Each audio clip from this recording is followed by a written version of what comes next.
जी अस्सलाम वालेकुम। एक वीडियो क्लिप सामने आता है, मैं आपको पिक्चर साथ में वीडियो क्लिप साथ में आपको चलाकर दिखा दूंगा, जहां पर एक पाकिस्तानी हमारे बुजुर्ग, हमारे भाई मैं यही बोलता हूं बाप की उम्र के या जो न्यू जनरेशन सऊदीया में आ रही है उनके दादा की उम्र के होंगे।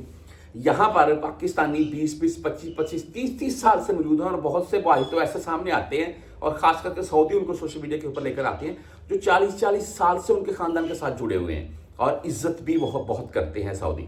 ऐसा ही ये मंजर पेश आता है सामने, जिसका वीडियो क्लिप साथ में आप पिक्चर अगर आपको साथ में मैं दिखाते जाऊंगा। पाकिस्तानी बुजुर्ग हैं जी और ये बुश पकड़ कर सहन की सफाई कर रहे हैं घर की, या साथ में जो भी उन्होंने अपना डेरा या बोरे बैठक वगैरह बनाई हुई है। तो वहां पर तो सऊदी लड़के आकर वो बुजुर्ग को हल्का सा ऐसे धक्का देती हैं हंसी मजाक के तौर पर और भाग जाते हैं कि ये हमें पीछे से कुछ बोले। बच्चों में होता है ऐसे शरारतें, तो वो सऊदी देख लेता है, उनको आवाज़ लगाता है, उनके बाबा को भी आवाज़ लगाता है, लड़कों को भी आवाज़ लगाता है कि वापस आओ।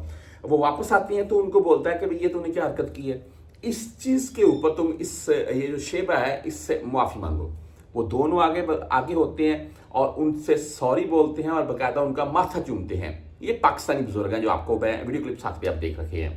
ये वीडियो ये आपको आपके साथ वीडियो लगाने का बेसिकली मकसद ये था कि कुछ अगर सऊदी जो कफील हैं वो अगर किसी भी अपने उनके अंडर में जो अमाल होते हैं, चाहे पाकिस्तानी चाहे बंगाली हैं, उनके साथ अगर कोई किसी किस्म की नाइंसाफ़ी करते हैं तो उसका हरगज़ मतलब ये नहीं है कि तमाम तर सऊदी इस तरह के हैं जो यहाँ पर 20-20, 25-25, 30-30 साल से सऊदियों के साथ हैं। वो बाकायदा उनका अच्छा खासा ख्याल रखते हैं।